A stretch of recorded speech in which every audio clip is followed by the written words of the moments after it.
Bueno, han pasado los 10 minutos de espera, ya no entra más nadie a clases. Ya, este será el último.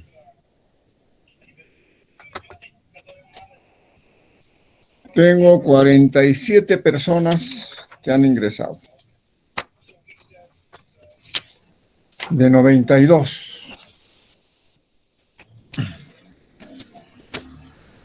Hora de comenzar.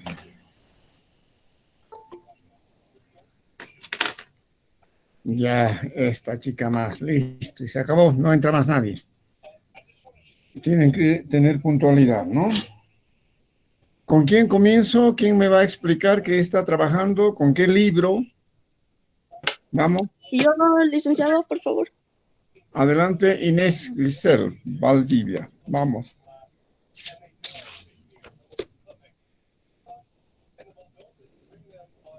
Vamos. Ya, licenciado, no podía activar mi cámara, ya, pero ya está. Bueno, buenos días, licenciado. Como yo le indiqué en la anterior clase, estoy trabajando sobre el medio ambiente, ¿no? Que sería la contaminación de minera, agraria e industrial que dificulta el acceso al agua, ¿no? En el mundo. Entonces yo el libro o creo que es un foro, sí es un foro que encontré, es este Foro de los Recursos Hídricos, que titula Contaminación de las aguas y políticas para enfrentarla, de Edgar Itch. No sé si está bien, pero ya lo he leído y ya estoy en proceso de finalizarlo, ¿no? Entonces, a lo que puedo ir viendo de este foro, que va indicando que no solamente son los únicos tres grandes problemáticas para la contaminación, ¿no? Sino que abarca otros temas en el cual indica de que en lo agrario puede haber más contaminación sobre los agrotóxicos, ¿no? Agrotóxicos, las aguas residuales y todos esos términos. Este foro está basado en el país de Ecuador, que no sé si está bien, pero habla de Ecuador y cómo este país va afectando a los demás países por la contaminación que tienen, ¿no? De hecho, hay uno que me ha parecido muy interesante, que es de la contaminación minera, si bien recuerdo, donde indica que en el año 2007 ha habido una demanda hacia el país de Ecuador. ¿Por qué? Porque ha pasado la contaminación minera un departamento de Perú, ¿no? Entonces, esta ha hecho una demanda internacional que ha llegado al país de Ecuador en el año 2007. Entonces, va indicando muchos puntos importantes, ¿no? Estoy en proceso todavía leyéndolo y entendiendo porque el agua es algo importante, entonces hay que entenderlo bien, ¿no? Entonces voy en ese proceso, doctor, y es lo que puedo ver, lo que puedo observar. Ya estoy avanzando, de hecho ya estoy anotándome preguntas y todo eso. Es hasta donde he llegado a avanzar. No sé si estoy bien con el foro que estoy utilizando, pero es lo que he hecho. Muéstrame el trabajo, muéstrame el libro.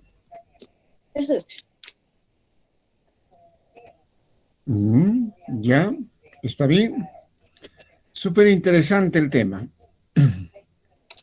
Ahora, seguramente ahí está el famoso derrame de petróleo de Cuenca, en el Ecuador, atribuible a una empresa petrolera que ha empezado a explorar y a explorar y explotar y explotar y hasta que reventó una cañería.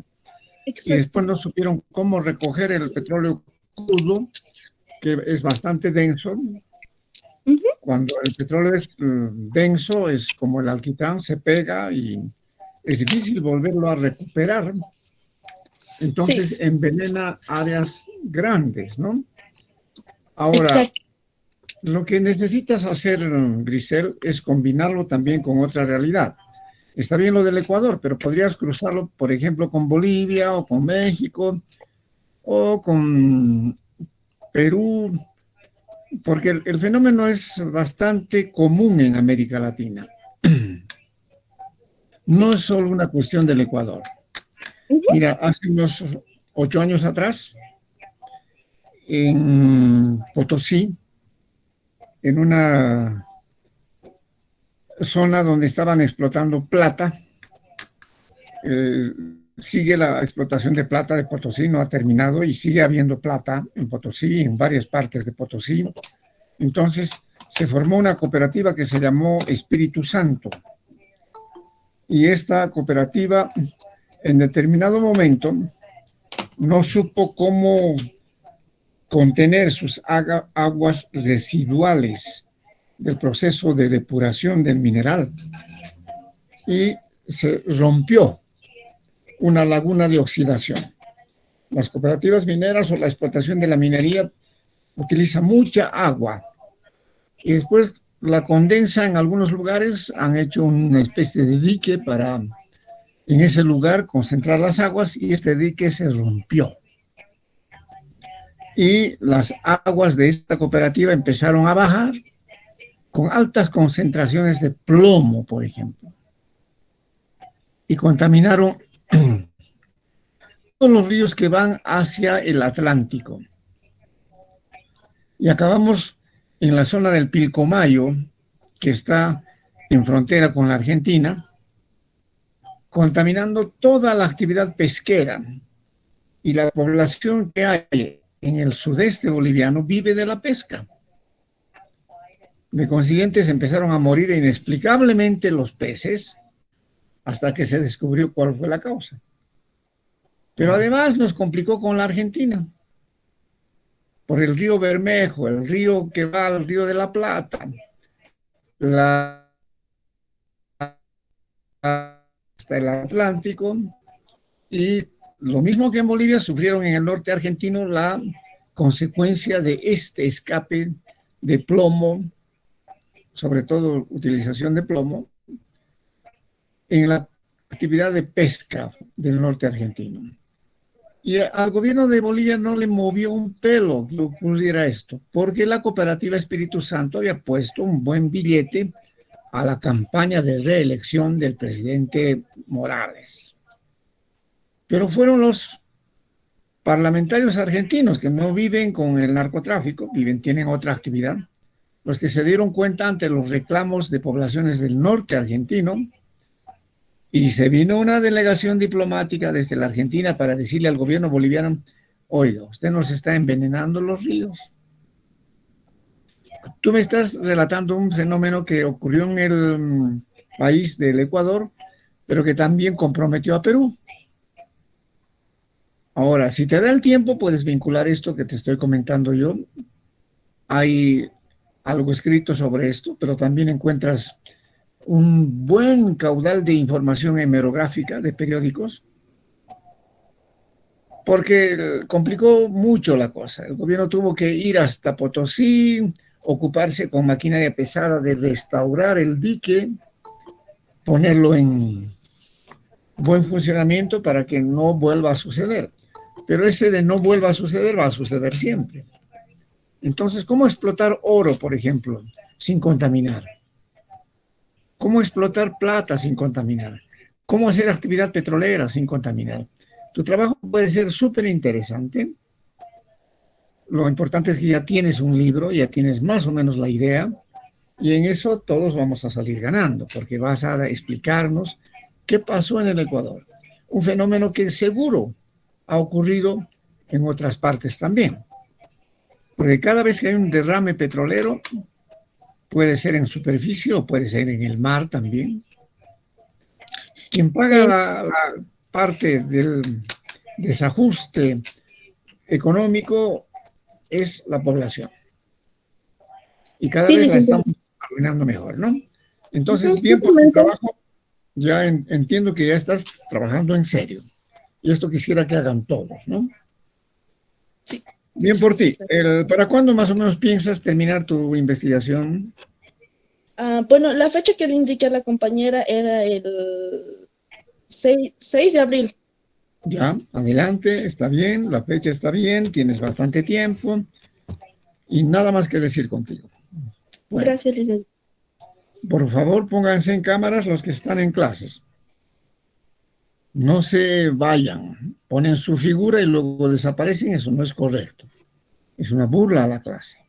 Aquí tienen que estar presentes. Para eso hemos puesto pantallas, hemos establecido vínculos con internet y en fin, ya. ¿Quién va a seguir?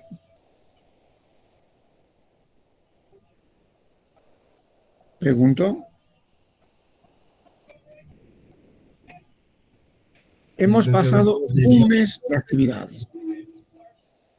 Si hasta ahora no tienen claro lo que quieren hacer, No sé qué va a pasar con ustedes.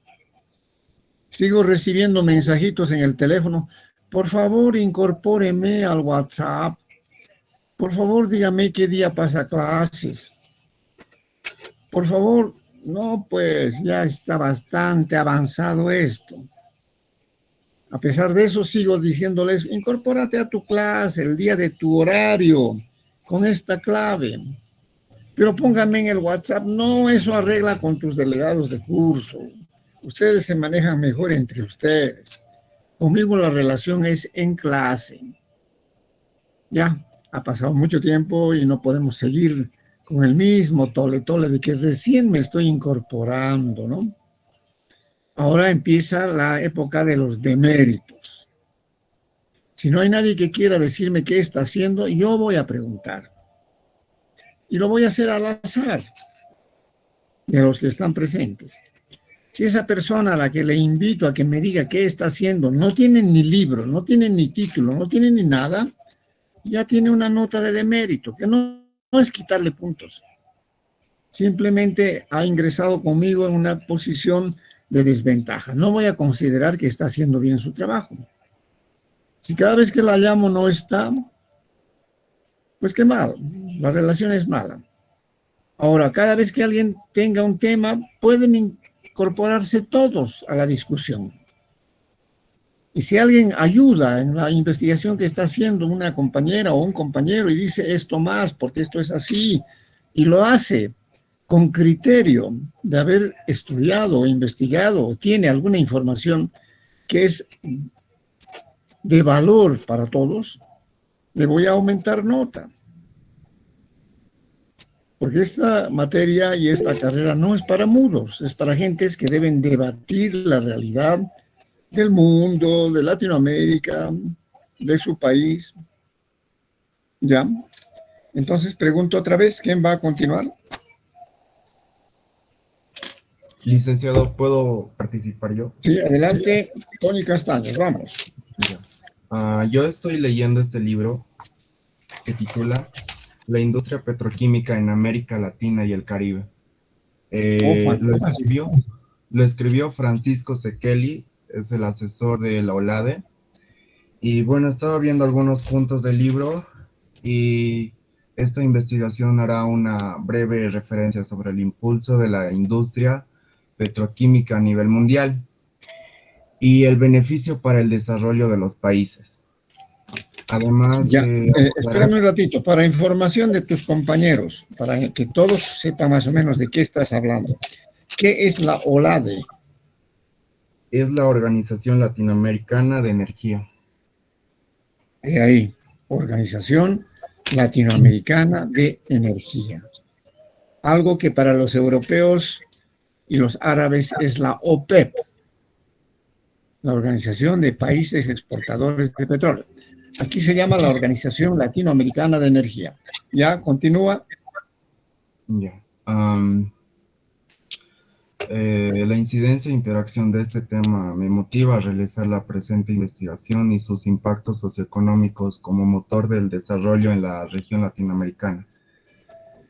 También realizaré una comparación sobre la producción de plásticos, fertilizantes, fibras sintéticas y otros en México, Brasil, Argentina, Perú, Colombia y Bolivia.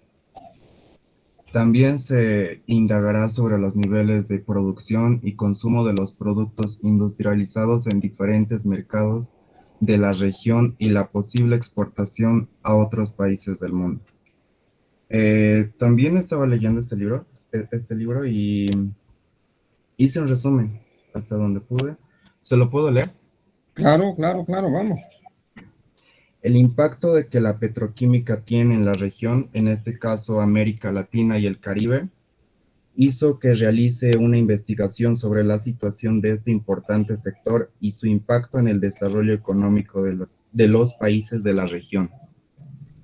En el presente trabajo de investigación se busca presentar con toda objetividad la situación de la industria petroquímica en la región latinoamericana, como también sus niveles de producción y consumo de petroquímicos.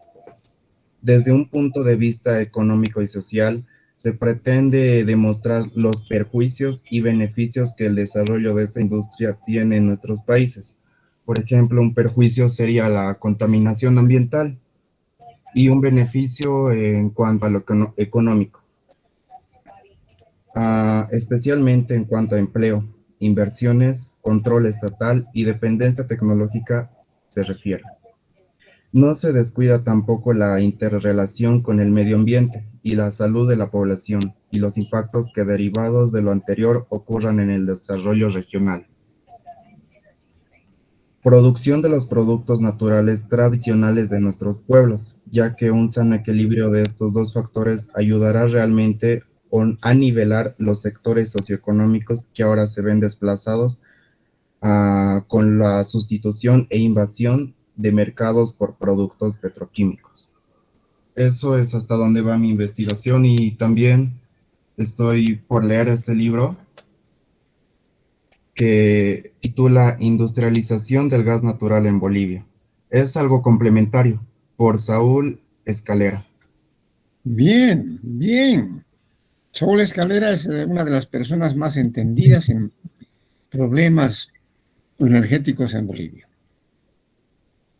Eso sería Bueno, no por aumentarte lecturas. Yo también hice una investigación en la década de los 80 sobre hidrocarburos y gas en Bolivia. Lo encuentras con mi nombre en las bibliotecas y en PDF también. Gas y petróleo en Bolivia se llama el libro que yo hice. Ya, ahora tienes que explicarnos algunas cosas. Por lo siguiente, tenemos que saber qué es petroquímica, por ejemplo, ¿no? Algunos conceptos que a lo mejor ustedes por primera vez escuchan. Petroquímica ¿Qué es es un... petroquímica? ¿Qué productos ha traído la petroquímica? ¿Cuáles son los más usados? ¿Cuáles son los contaminantes? ¿Cuáles son de provecho? Es decir, la petroquímica es una actividad que aparece en la década de los 50 en los europeos, pero de nosotros está más o menos desde los 70. Explícanos un poco. A lo que ahora tengo entendido es que la petroquímica es una ciencia que estudia el gas natural y el petróleo, petroquímica. Aparte que produce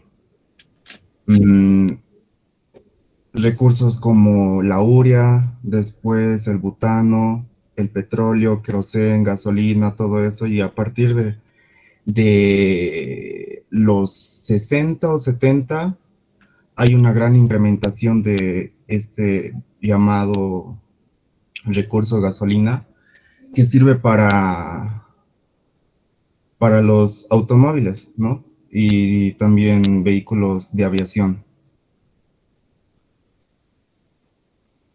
¿Ya? ¿Algún producto increíblemente contaminante de la petroquímica? ¿Podría ser el butano? Sí, puede ser, pero hay otro que es más popular, que todos los días usamos. El metano. Sí, también, pero es más callejero, si quieres, más comercial, algo de lo que no podemos separarnos. Pues Y altamente contaminante. el humo que desprende desde la gasolina. No, eso también ya ha existido antes de la década de los 70. Tú me estás hablando de la petroquímica a partir de más o menos de los 60, 70, y que ahora ya es imposible dar marcha atrás. No imposible, creo que se puede dar marcha atrás, pero que está calentando demasiado el planeta. A ver, ¿quién se acuerda? ¿Quién puede decirme qué?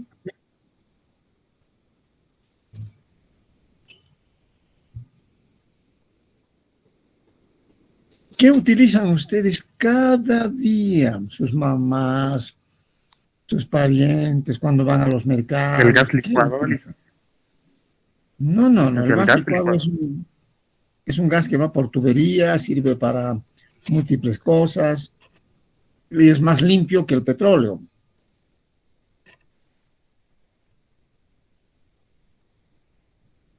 Háganse la idea de que van al mercado. ¿Cómo regresan? Con bolsas de plástico.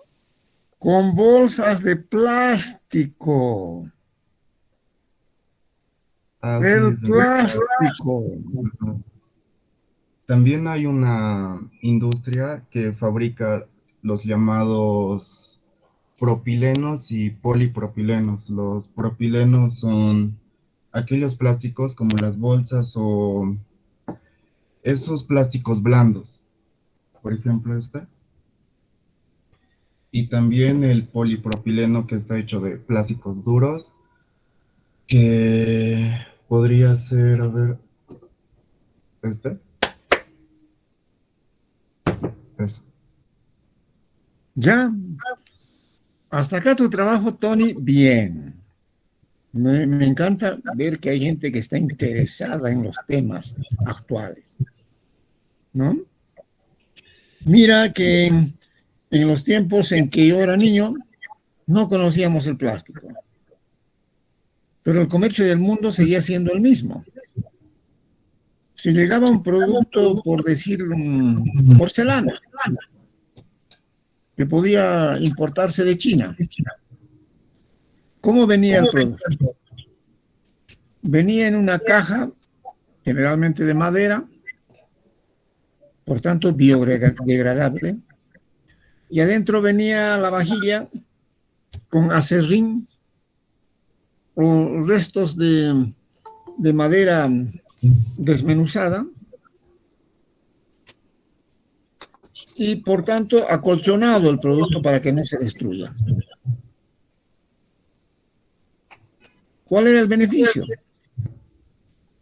Esa caja podía servir para que te hagas un asientito. El producto que había sido el colchón de la cerámica podía servir para generar abono. Entonces estábamos ante otra realidad. Pero, ¿qué es lo que sucede ahora? ¿Cómo viene cualquier producto? Ponte que te compras un televisor. ¿De qué viene rodeado? De plásticos para proteger los cables. ¿Qué más? Hay una Mm, sustancia blanca que rodea todos los equipos. Plastoformo. Plastoformo. Igual licenciado, hasta la fruta en el supermercado está envuelta en plástico. La fruta que tiene un protector de manera natural. Claro, claro. Entonces nos hemos acostumbrado al plástico. En tu casa debes tener un montón de cosas de plástico. Y ahora la petroquímica se ha desarrollado tanto que nos estamos vistiendo de plástico. Hay ropa interior de plástico, un porcentaje de algodón, otro mayor porcentaje de microfibras de plástico. Sales al mercado, vuelves con plástico. Compras cosas llenas de plástico. Y eso ha representado la revolución, la quinta revolución industrial a partir de la petroquímica. Aparte de que lo que tú me estabas mencionando, ¿no? La urea, por ejemplo, que puede ser beneficiosa, porque es un componente que se va a desarrollar a partir del gas como abono para la agricultura. Porque es una urea ya fabricada. En cambio, la urea natural es el pis. Es lo que botamos. Y si nos acordáramos de los egipcios y los griegos, ¿cuál era su abono? Después de hacer sus necesidades, separaban el excremento de la orina. Y con orina abonaban sus árboles frutales. ¿Por qué no hacemos eso? Ah, no, porque hay cochinada. En apariencia, pero es urea pura. Entonces, la revolución del plástico. Caramba, qué tema. Seguro que nos vas a deleitar con tu trabajo de investigación porque ya tienes un libro. Eso significa que te ha interesado parte del programa y que le estás metiendo con ganas. ¿Ya? Apoyo eso. ¿Para cuándo, compañero? Me estaba viendo y lo voy a hacer antes del 4 de mayo. Bien, fantástico. ¿Ya? Ese es el interés que quiero en ustedes, ¿no? Todos. Sacando un pedacito del programa, una línea del programa, una cosa conectada de una parte a otra parte, pero ya. Ya has presentado tu ficha a tu compañera delegada también, ¿no? Sí, licenciado. Porque los delegados me van a decir, señor, usted hoy día no puede hablar porque va a hablar mi compañero que está con este tema. Fantástico. Entonces ese día vamos a escuchar todos tu trabajo y todos vamos a aprender. Bien, sigo con la idea de que ustedes tienen mucho que decirme. Entonces voy a preguntar, ¿quién más ahora? Porque si no hay nadie, yo voy a empezar a señalarlos por el azar. Y el que no dice nada, entonces va a tener un demérito conmigo. Quiere decir, vamos a rebajar un poco la confianza que hay entre ustedes y yo, porque no están haciendo su trabajo. Ahora, ¿quién más me va a hablar de lo que hacen? Yo, licenciado. Adelante. El tema que elegí es de los refugiados y su situación en el mundo actual. El subtítulo, el efecto de los refugiados en el mundo actual. Y me he planteado algunas preguntas y después le quiero explicar el por qué elegí el tema. Mis preguntas planteadas son las causas de sus tratos en las diferentes naciones, sus efectos en la economía, los efectos culturales y su situación actual. Ahora, la razón por la que elegí el tema es que, escuchando historias de mi abuela, mis bisabuelos llegaron a Bolivia, a Oruro, por la guerra, y por ser extranjeros no les dieron tierras, no podían ser pertenecientes a alguna tierra, tenían que cultivar alquilando y rentando, y no había educación. Así que yo me puse a pensar cómo habrá sido su situación en los demás países y por qué les dieron esa diferencia de trato, si supuestamente habían firmado tratados de asilo. Y leyendo el libro de La situación de los refugiados en el mundo actual, escrito por varios colaboradores investigando, tienen testimonios de los refugiados y en la introducción ya explica por qué fue así su trato. Perdón por ser repitente. Es que después del 11 de septiembre, en Estados Unidos y otros países ya se estaban decidiendo por aislar a los refugiados. Supuestamente eran ilegales también, así que les quitaron algunos derechos y hasta ahora se siguen luchando por ellos, o bueno, a lo que leí el libro. Y eso sería, licenciado, he cambiado el tema, ya que antes elegí otro tema que no era relacionado con la materia y lo estaba investigando mejor. Muéstrame el libro, por favor. No lo tengo impreso aún, vivo lejos, pero ya lo descargué. Lo estoy haciendo imprimir con mi padre, ya que yo no puedo ir fácil a la impresora. Ya, está bien, pero ya tienes el libro. Sí, licenciado. Me tienen que mostrar un libro con el que están comenzando. Porque que me digan, lo tengo en PDF. Yo no voy a entrar a tu celular, no voy a entrar a tu computadora para saber qué libro es. Todo se puede bajar. Si no encontraste un libro en la biblioteca y lo encuentras en el PDF, bien hecho.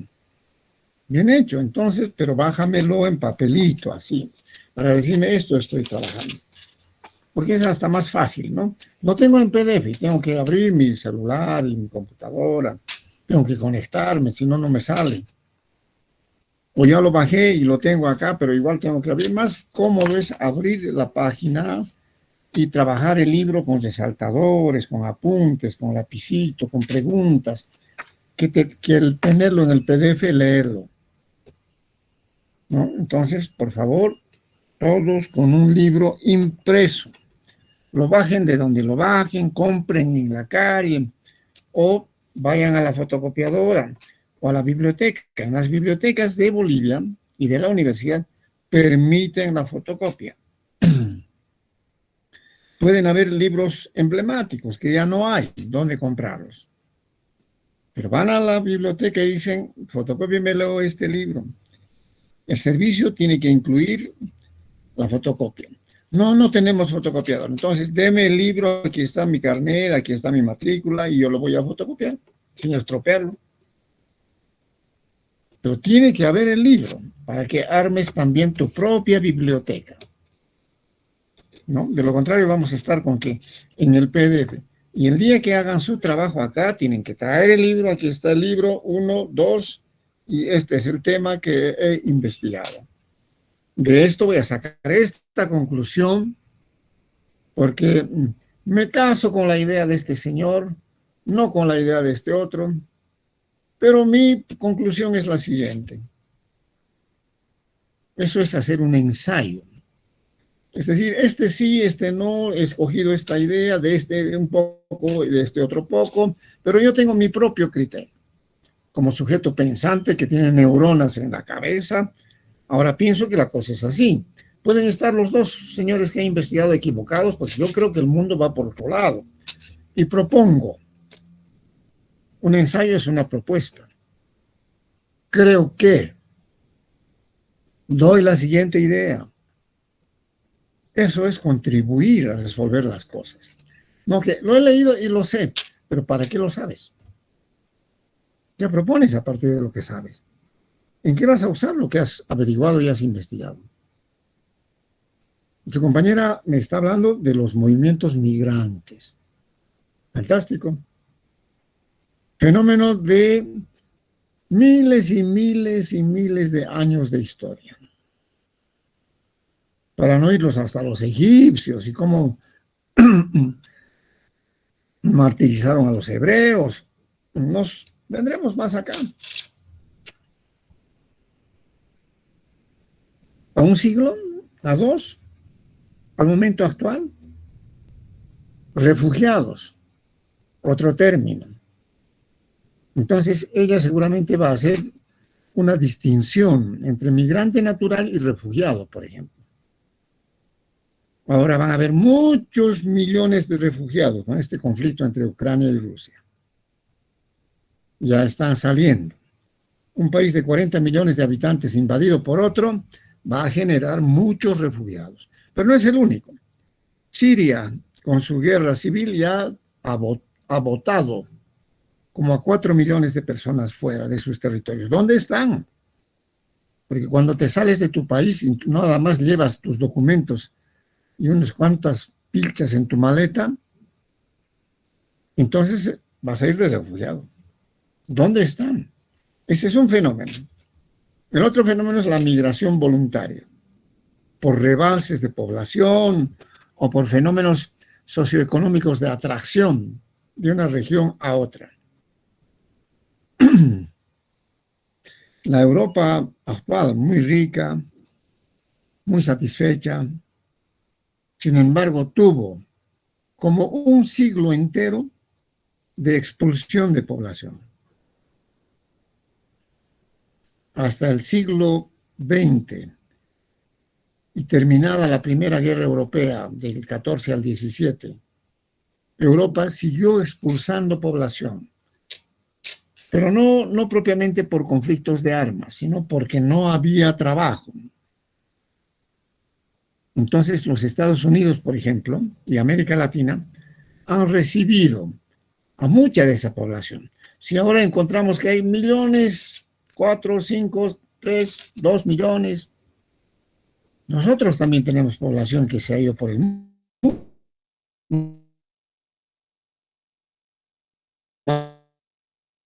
Europa o en Estados Unidos. Pero la época del final del siglo XIX al XX, 140 millones de europeos abandonaron Europa. La compañera dice que sus padres vinieron como extranjeros, a lo mejor vinieron en esa ola migratoria. Y ellos han poblado los Estados Unidos, Brasil, Argentina, países con mayores actividades portuarias.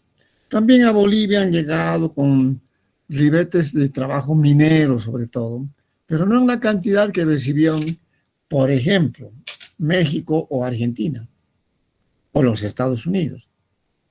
Entonces, es un problema global, mundial, que va a continuar. Si antes los europeos escapaban de Europa, ahora no quieren escapar de Europa. Quieren apoltronarse ahí, pero no permiten que lleguen otros, salvo en condiciones que se establecen a partir de acuerdos internacionales, ¿no? Y en esto también hay instituciones, compañera, tú que estás haciendo el tema. Por ejemplo, una de ellas es ACNUR, que es una organización a cargo de las Naciones Unidas que hace el control de cuánta gente escapa de sus países y por qué. Y les hace además un seguimiento y les apoya económicamente mientras se establezcan. En América Latina estamos viendo hoy día, sobre todo que los jóvenes se salen de sus países, no mucho la gente mayor, porque también ya no están muchos en condiciones de salud o físicas como para emigrar. Pero ¿cuántos venezolanos encontramos en nuestras calles? ¿O en Perú? ¿O cuántos argentinos encontramos?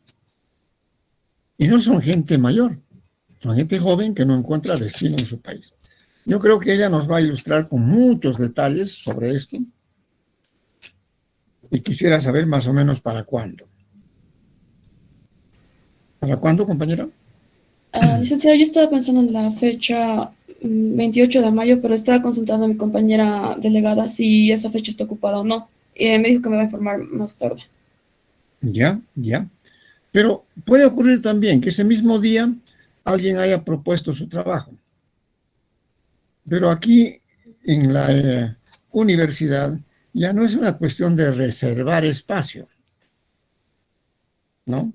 Si ese día esa persona que dijo su fecha no está y alguno otro está preparado, ha hecho su trabajo, puede tomar esa fecha. Porque si hago un calendario y digo, en este curso los alumnos son 92. No hay 92 fechas. Y por tanto, además tienen que hacer 2 investigaciones. Necesitaríamos 180 días. No hay eso en clases. Ya no. Cada vez se va cortando el número de clases. Y hemos pasado un mes y sácale 4 semanas, 2 veces clases por semana. ¿Cuántos días ya se han ido? ¿Y cuántos se van a ir? Por tanto, mientras más rápido hagan su trabajo, mejor estarán ubicados. Y los que no encuentran fecha, pues pueden saltarle a la fecha de la persona que falta, que no podría por qué reclamar que tiene reservada su fecha. No, aquí la reserva está, porque ustedes pusieron la fecha, pero deben cumplirla. Porque de lo contrario, no hay quien te guarde tu lugar. No. Así es la cosa. Ya, espero otra persona. ¿Quién? Yo, licenciado, buenos días. Buen día, vamos. Muy buenos días, licenciado. Sí, le recalco que el tema que yo he escogido es la política y la economía en la URSS o la Unión Soviética. El libro que he escogido para empezar mi investigación es el primer libro que está en la bibliografía, que es El Manifiesto Comunista de Carlos Marx, el cual, a mi pensamiento personal, para mí ha sido un documento donde se basa el pensamiento comunista conformado por Karl Marx y Friedrich Engels. Las ideas principales que tiene este libro son, está destinado a revelar la verdad de los comunistas y socavar la difamación de los opositores. También demuestra cómo en toda la historia humana es una historia de lucha desde la visión de Marx. También que en la época moderna los capitalistas burgueses y los trabajadores se contraponen como opresores y oprimidos. También está que las condiciones desiguales de propiedad y producción en la sociedad burguesa crean una tensión tremenda que se descarga en una revolución. También se dice que si se elimina la propiedad privada, las contradicciones de clases desaparecen. También está que los comunistas son los defensores consecuentes de los intereses de los trabajadores. Aparte de otros objetivos que se tiene, en este libro, que lo acabo de leer completamente, se trata de mostrar lo que era la realidad que se vivía en los años 30 y 40 en la Unión Soviética, basados en este pensamiento, porque como es un documento, es un pensar muy personal de lo que era el señor Carlos Marx y también de lo que era el pensamiento de Friedrich Engels, que también mencionaban que en la economía se tenía que hacer más uso de lo que era la industrialización y el solvento propio del país, no tanto basarse en la economía de lo que se trata, la importación y exportación de productos. Que si uno consumía para sí, si uno producía, tenía que consumir para sí mismo, porque eso era la base fundamental que tenía Marx en lo que es la economía, licenciado. Ya, ¿cuál es el título de tu investigación? El título de mi investigación es El marxismo y el neoliberalismo, y el subtítulo que yo escogí es ¿dónde está? Un momentito, dice mi fichita se perdió. Estoy con ficha, licenciado. Ya, ya. Era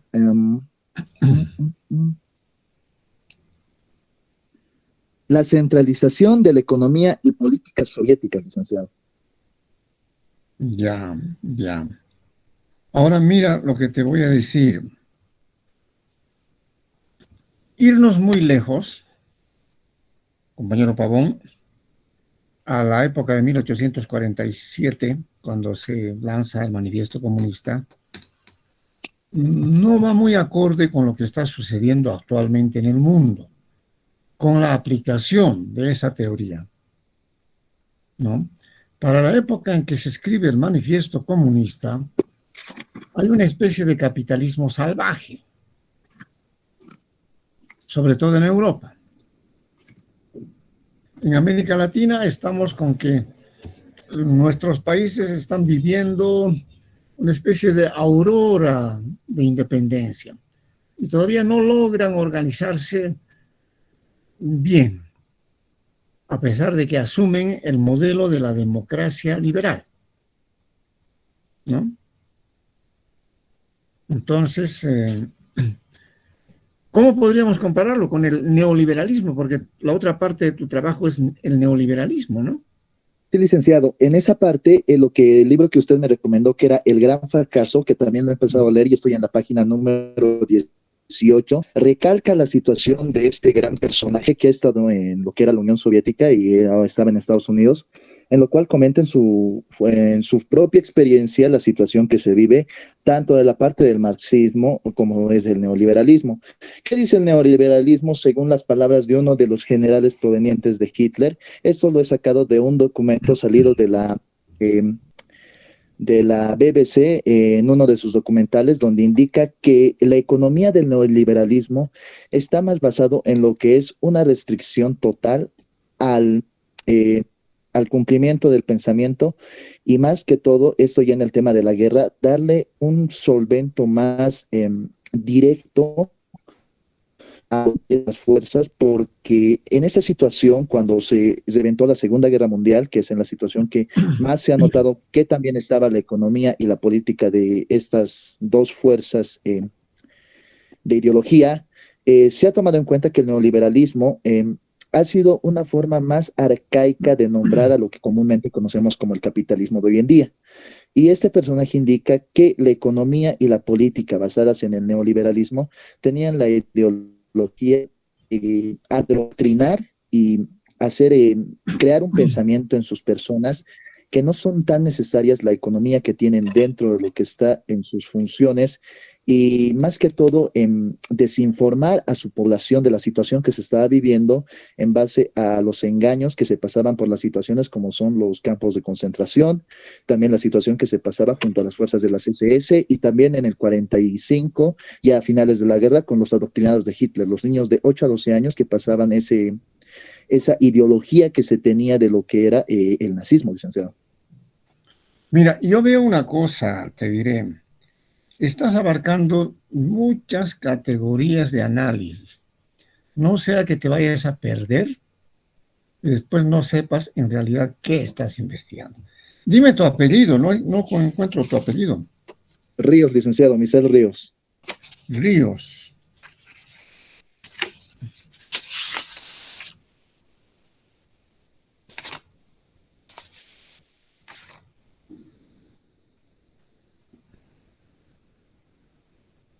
Ríos, ya.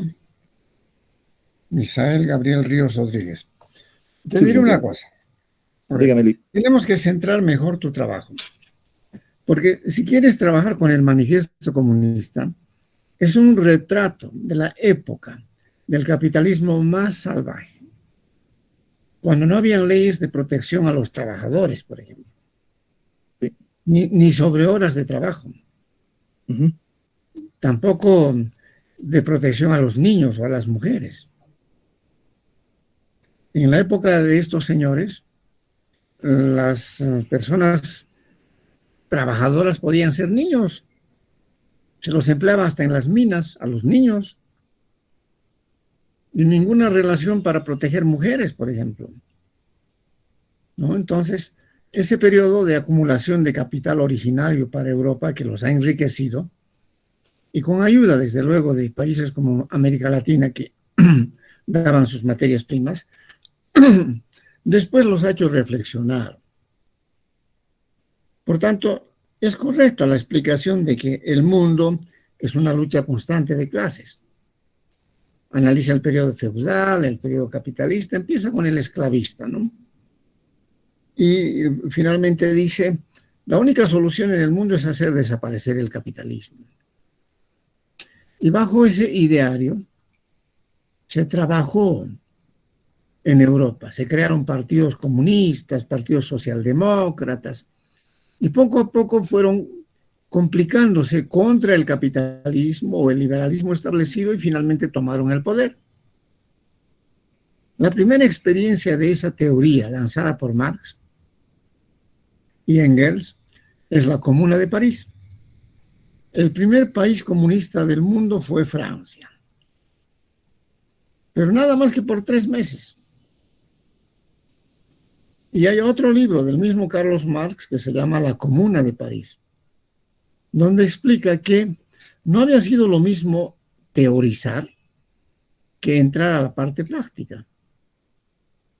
Porque cuando los comunistas toman la ciudad de París, ni siquiera toda Francia, nunca alcanzan ni para llegar a Lyon o a Versalles, no llegan, solo toman Francia, París, por eso se llama la Comuna de París. Y establecen lo que el manifiesto había dicho, que hay que organizarse en comunas y dejar atrás al capitalismo, y hay que abolir la propiedad privada. Pues duró tan poco, porque chocó con el desarrollo en ese instante en pujanza de Alemania, que después irá a provocar 2 conflictos mundiales. 1870. Y le hacen la guerra a Francia. Y si Francia está dominada por los comunistas en su capital, el señor que se pone al frente y quiere destruir eso, primero es un propio francés, Adolphe Thiers, que se alía con los alemanes, Mahon y Otto Bismarck, y se lanzan a la guerra y toman Francia. Y ahí desapareció el comunismo. Entonces Marx y Engels dicen, ¿qué hemos hecho? Inauguran además la primera internacional comunista y llegan a la conclusión de que hemos teorizado tanto, pero no hemos dicho cómo se hace. Hemos explicado que el mundo está lleno de contradicciones desde la esclavitud hasta estos tiempos y que debe desaparecer la propiedad privada. Pero en el cómo se hace, se complicaron. Y se murieron los dos. Llegó el siglo XX, las ideas permanecieron y todos empezaron a teorizar sobre el desarrollo de las sociedades bajo el capitalismo. Tan complicado eso, que cada quien desarrolló su propia escuela. Y lo que decían estos señores, que la lucha por los mercados va a originar tensiones internacionales, fue cierta. Alemania emergió al finalizar el siglo XIX y entrar al XX, haciendo desaparecer a la nobleza de los Hohenzollern y apostándose en el poder, y complicó al mundo porque se generó lo que se llama la Primera Guerra Mundial, que en realidad fue una guerra europea, pero que agarró por la nariz a todos los países del mundo en razón de que los había especializado. Para Europa el desarrollo era sobre todo manufacturero e industrial, pero para los países, por ejemplo, de África o América Latina, la relación era solo de proveerles materias primas a ellos, algo que nos sigue complicando la vida. Pero ya, los alemanes organizaron esa guerra y a consecuencia de eso surgió el primer país comunista más serio, lo que tú denominas la Unión Soviética. Y si en tu preocupación está la Unión Soviética, pues esa comenzó en 1917. Y la laguna que dejaron Carlos Marx y Federico Engels del cómo la vino a resolver otro personaje que teorizó sobre lo mismo, con base en ellos, desde luego, cuyo nombre era Ilich Ulyanov, Iván Ilich Ulyanov, más conocido en el mundo comunista como Lenin, que fue el primer presidente o el primer mandatario del primer país que esta vez tendría más vida, la Unión Soviética. Y ese modelo duró hasta la década de los 70 en el mundo. Después de Lenin, tomó el poder Stalin, después Khrushchev y una larga cadena hasta llegar a lo que ahora es la ex Unión Soviética, Vladimir Putin. El último en dejar el modelo comunista fue Mikhail Gorbachev. Y de ahí para adelante ya la Rusia ex Unión Soviética no es comunista.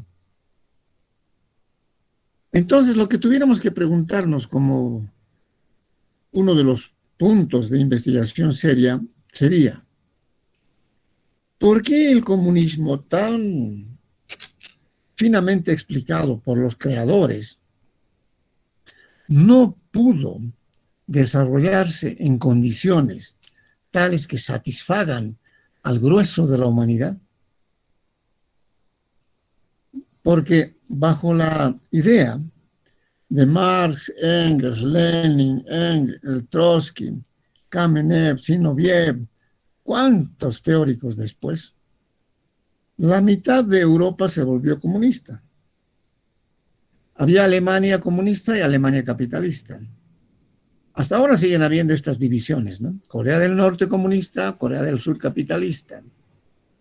Había Vietnam del Norte comunista, Vietnam del Sur capitalista. Y algunos países que estaban alrededor de la Unión Soviética, todos se volvieron comunistas. Albania, Lituania, Yugoslavia, Checoslovaquia.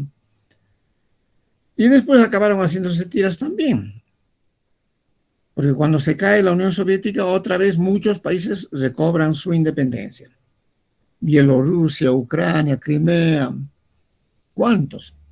Y ahora como que el señor Putin está tratando de reorganizar eso y con otro complicado contexto, que ya no es comunista. Entonces tuvieras que explicarte si el manifiesto comunista es una especie de catecismo perfecto. Esto no va a cambiar. No, pues, ya cambió. Totalmente cambió el mundo. El tal comunismo que se suponía iba a terminar en comunidades fraternas para acabar con la pobreza, con las desigualdades del mundo y las atrocidades del capitalismo, primero empezó ablandándose, porque tras de los conflictos, los dos conflictos más grandes que ha tenido la humanidad han sido la guerra del 14 y la guerra del 45, llamada Segunda Guerra Mundial, ¿no? Para la guerra de la segunda llamada Guerra Mundial, cayeron una cantidad de países bajo la órbita de la Unión Soviética. Es decir, la mitad de Europa estaba en eso.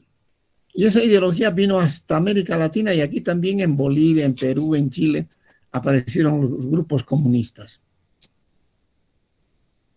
Pero el semillero se cayó el 68. Cayó la Unión Soviética, cayó el muro de Berlín. ¿Qué quiere decir entonces? ¿Marx y Engels fracasaron? Ahora me dices, tú estás leyendo el libro de Brzezinski, El Gran Fracaso.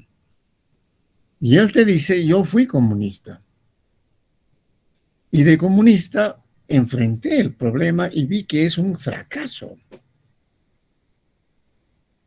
Porque ¿qué hace el comunismo? Anula la iniciativa de las personas porque las encasilla de parte de los planificadores que creen que todos tienen que pensar de una misma manera. Los extremos más grandes han sido terribles. Porque para imponer eso, la ex Unión Soviética ha eliminado físicamente dentro de su país como a 70 millones de opositores. Los ha matado porque se oponían. Pero el fenómeno se ha ido hasta Asia, ¿no? China, para imponer lo que era el comunismo con Mao Zedong, ha eliminado como a 50 millones de personas.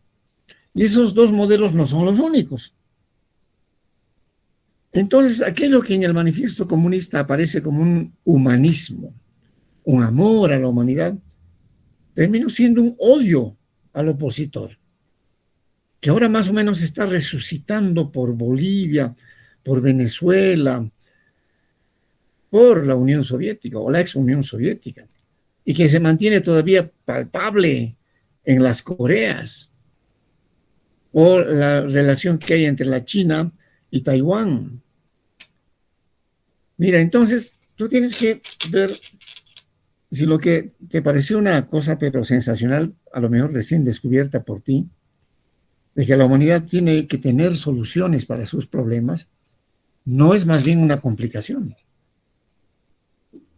Porque seguramente si los Marx y Engels revivieran y comprobaran lo que ha creado su ideología, se volvieran a morir de pura frustración.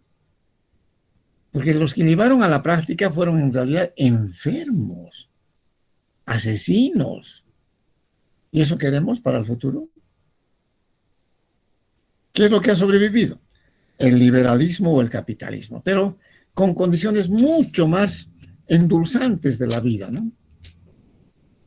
Después de que algunos países de Europa no entraron al comunismo, entre ellos Inglaterra, por ejemplo, Francia, Inglaterra, Alemania, que después acabó unificando las dos Alemanias, comprobaron que había que sacarle al capitalismo, que ya estaba maduro, beneficios económicos para los pobres.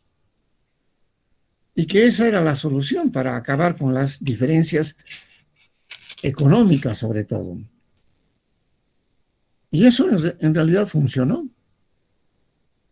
Antes que hacer lo que decían los comunistas originarios. Porque ¿con qué termina el manifiesto comunista?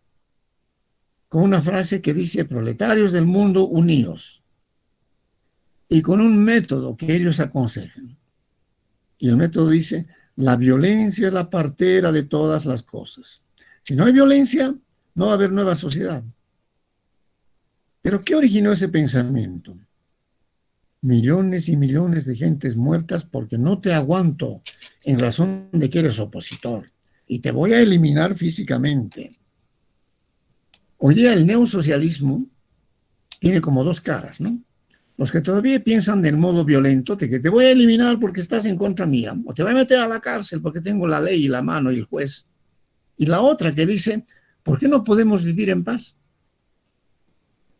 Ya en el 53, cuando murió Stalin, Nikita Khrushchev, de la Unión Soviética, todavía comunista, percibió que no iba a aguantar su sistema mucho tiempo, y con John Kennedy, de los Estados Unidos, llegaron a una comprensión. Pueden coexistir los sistemas, pero a condición de autotolerarse. Pero claro, la Unión Soviética estaba minada por adentro, por enormes procesos de corrupción, y acabó haciéndose tiras.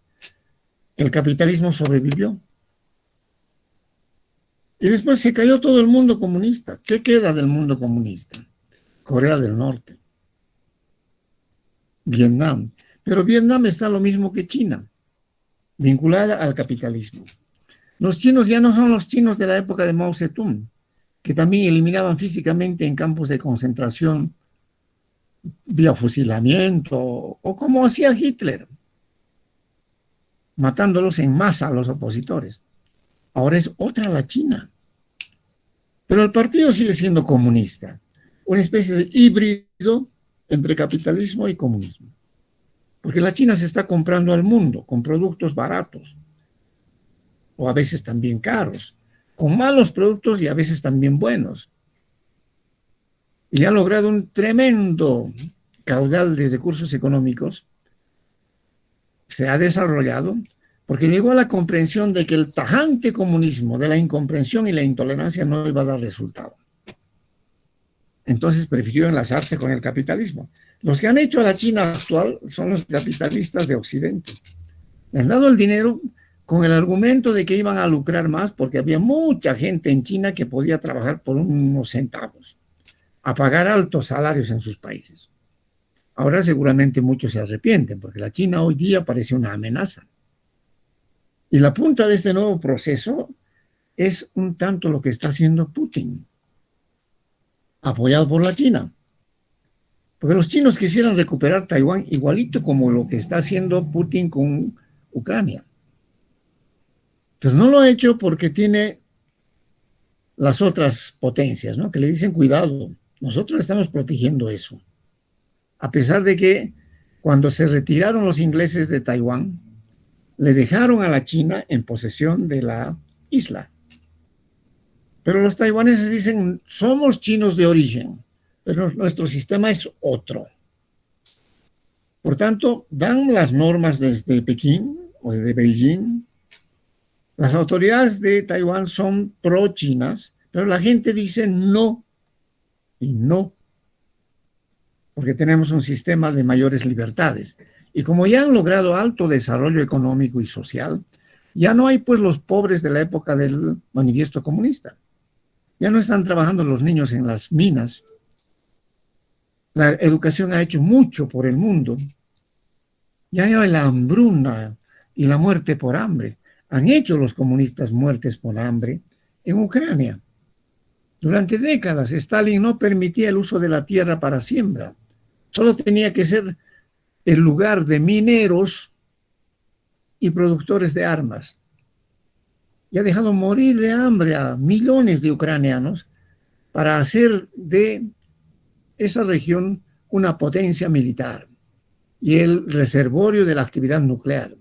Ahí explotó Chernobyl, que fue tremendo para toda Europa en el daño ecológico. Y ahora como que Putin dice, voy a rehacer lo que era de los zares. Y está en una locura que no sé a dónde llevará.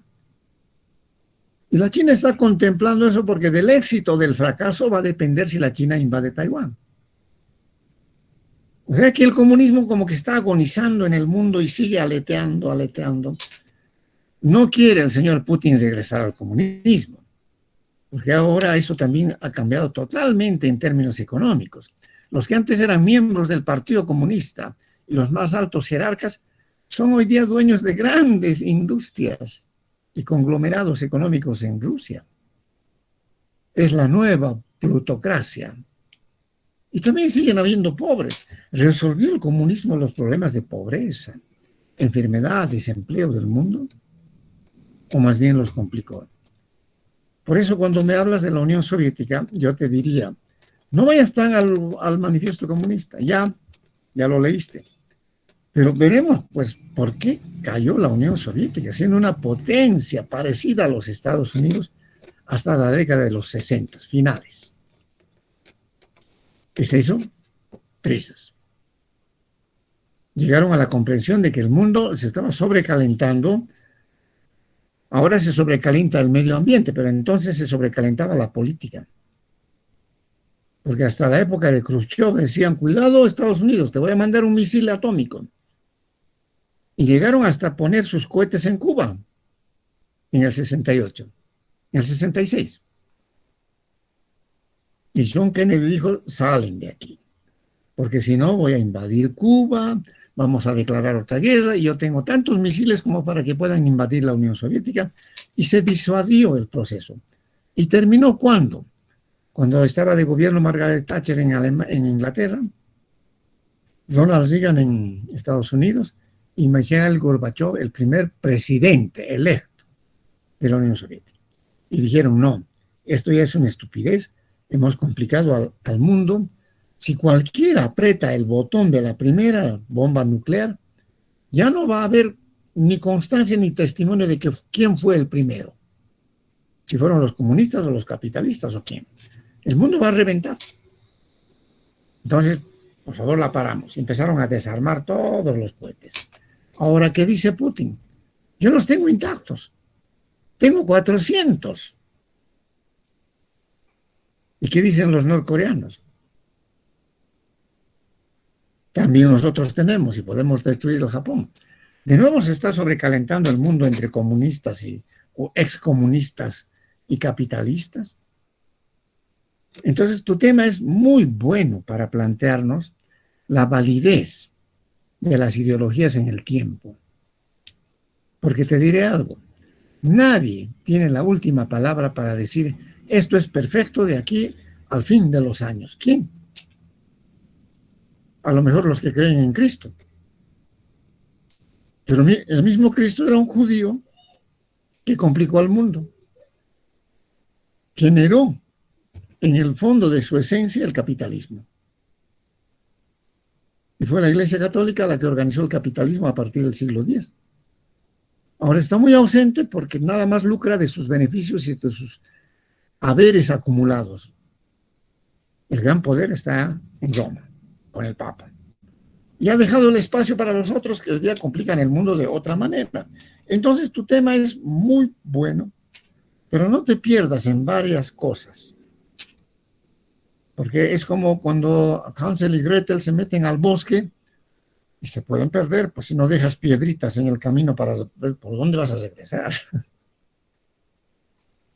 Entonces ándale con pies de plomo, no te digo, no leas, lee, investiga. Me encanta que la gente lea, que investigue. En vez de que esté agarrada del aparato bobo ahí, whatsappeando, lean. Y van a tener una visión de mundo. Entonces, si te ayudó mi conversación, para la próxima ya dices la Unión Soviética. Si me agarré del libro de Brzezinski, ahora sabré. ¿Va a tener futuro seguir apostando a eso? Porque hoy día, por ejemplo, en Bolivia, en Argentina, en Venezuela y ahora en Perú con Pedro Castillo, como que hacen resucitar a Marx y dicen, ahora sí el socialismo va a ser bueno. No fue bueno porque era de europeos, esta vez va a ser de indígenas. ¿Estará mejor? Muy buena pregunta, Lisa. Bueno, entonces, de preguntas tenemos que hacer nuestra investigación, ¿no? O estamos en el último embarre. Porque ahora las cosas están de otra manera. Para empezar, en los países latinoamericanos ni siquiera hay gran actividad industrial. ¿En qué cifraba su atención Marx? En el proletariado industrial. ¿Dónde hay eso? Con la aparición de la computadora. ¿Y quién no tiene computadora? Hasta un negocio de salteñas tiene computadora para vender a sus clientes. Y una fábrica, pues, más. Ahora hay más actividad económica y de empleo en las calles, en la cuenta propia. Y esa gente no tiene conciencia como la que quería Marx, la conciencia de clase. ¿Qué conciencia tiene la gente que está vendiendo en las calles? Quiere ser empresario, quiere que el negocio le vaya bien, aunque venda juguitos y naranja, y mañana tener grandes propiedades. ¿Y va a ser posible? Miren, el mundo es otra cosa más compleja. Será necesario, por eso, no casarse con la idea de lo primero que leo, sino verlo con punto crítico, es decir, esto es así. Ahora me aconsejaron leer este otro libro. No me encantaré con la idea de que esto es perfecto. El comunismo es perfecto y me voy a meter a lo comunista. Y tuve el año pasado un alumno que me decía, Hitler era el hombre perfecto. Y se vestía como Hitler. con ropa negra, con su cinturón acá, y hasta que tuve que decirle, mira, compañero, las ideologías ultimatistas han complicado al mundo, hasta que se convenció de que no era la variante que él debía usar, ¿no? Entonces, yo estoy muy contento de que leas, pero siempre dale un punto crítico. Ahora, veremos la Unión Soviética, si quieres, con ese libro de Bersinski que estás leyendo, porque es muy bueno para decir, ¿por qué fracasó esto y por qué ganó el otro? Que no es tampoco la panacea. Quien vive en el capitalismo sabe que hoy día la situación es mucho más difícil para la gente pobre, porque no encuentra ni empleo.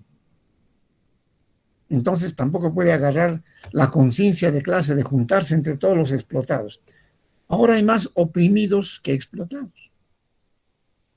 Y el oprimido, antes de tener una conciencia de clase, tiene un afán de enriquecerse. Y sueña mucho, pero las oportunidades no son para todos. ¿Cómo podría haber un mundo de iguales oportunidades para todos? Lo que está sucediendo nomás con los migrantes que salen hoy día de Ucrania. Si no son de ojos verdes y blancos, no los quieren aceptar en los países colindantes. ¿Por qué? ¿Pero qué les pasa? ¿No hay humanismo en su cabeza?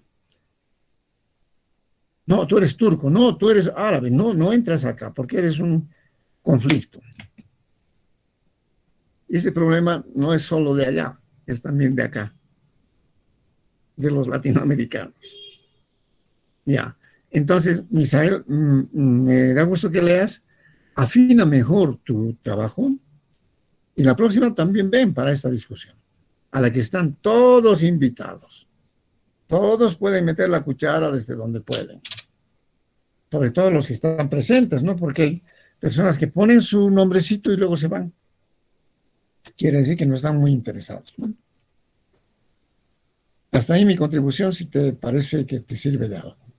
Sí, licenciado, muchas gracias. Me ha servido bastante para aclarar ya algunos puntos que tengo y ya tengo mis tres ideas fijas que usted me acaba de proponer, las cuales les voy a dar a continuación con los siguientes libros que tengo, que una es de Lenin y las siguientes son una, a modo de hacer una lectura que voy a tener en este fin de semana. Voy a leer Mi lucha de Adolf Hitler y también voy a leer un poco del libro de uno de los Kaisers futuros después de Hitler, los que son asesinados 4 años después por la Unión Soviética. Muy bien. What's the next? ¿Quién es el próximo?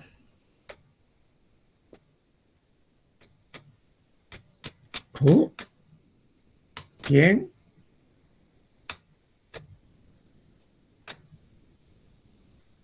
Bueno, como no hay quien, por favor pónganse en cámaras. No quiero ausentes. No quiero ausentes. Yo voy a empezar a llamar y esta es la ocasión para ganar méritos o para ganar deméritos. Cristian Maidana. Cristian Maidana.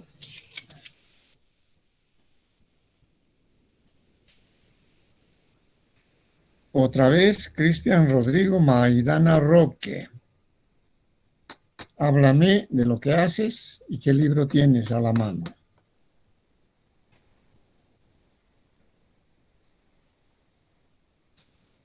Estas son las cosas que no voy a consentir.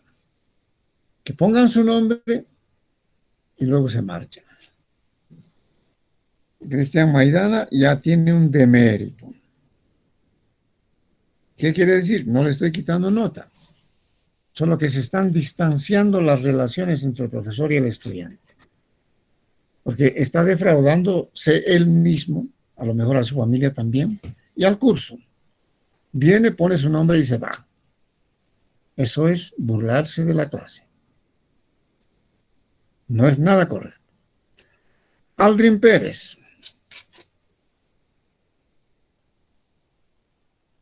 O creo que es Catalina Larrea. Al final, ¿quién es el dueño de la conexión? Pues no lo sé. ¿De quién es la conexión? Aquí me aparece Catalina Larrea. Y en mi lista no tengo a Larrea.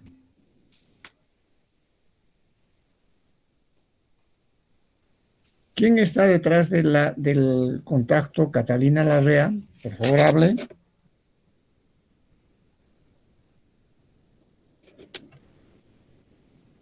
En los mensajes dice, licenciado, que es oyente y que va a disculpar. Eso dicen los mensajes.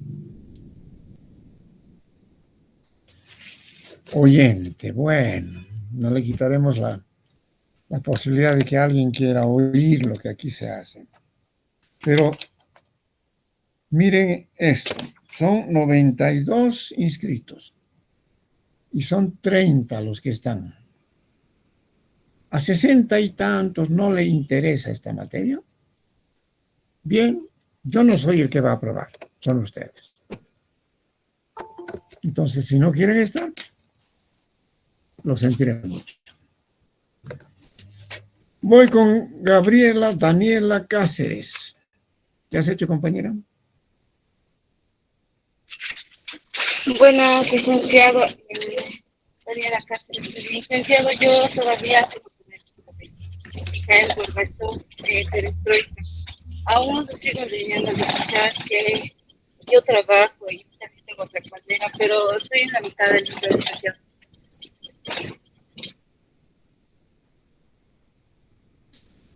Pero Daniela, ¿qué estás leyendo? La Guerra Fría, el punto de la Guerra Fría, licenciado. ¿Cuál es el libro? Lo que usted nos había recomendado, la de Gorbachev, que estoy. Muéstramelo. Licenciado, en este momento no lo tengo, pero sí lo estoy leyendo. ¿Pero no me puedes mostrar el libro? Licenciado, como puede ver, no estoy en este momento en casa, pero no tengo el libro. ¿Qué puedo decirte? Mira, todos trabajamos, todos, pero tenemos obligaciones, ¿no? Y de principio les dije, me tienen que mostrar qué libro leen. Me tienen que presentar una ficha a la delegada o a los delegados, entregarles la ficha con fechas aproximadas de su defensa. Si tú tienes un trabajo en este horario, ¿por qué escogiste este paralelo? No, licenciado, no trabajo. No, licenciado, no trabajo con eso, lo que he tenido problemas con urgencia.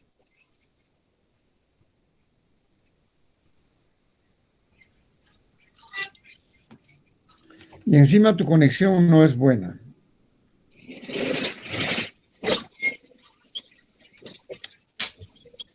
No sé qué decir, pero bueno, ya voy a considerar que estás en tu trabajo y que no has tenido oportunidad de llevar. El asunto es este: o toman en serio esta materia o van a tener ustedes perjuicio. Porque acá se investiga. Y sobre investigación hacemos clase. Yo no vengo acá a venderles nada. No soy ningún meteorólico para estar hable, que hable, que hable, que hable. No. Ya, a esta hora tengo otra clase con otro curso y los dejaré, pero ya están avisados de que o trabajamos o trabajamos. Ahí quedamos. Hasta la próxima clase. Nos vemos. Hasta luego, licenciado. Hasta la próxima. Hasta luego, licenciado.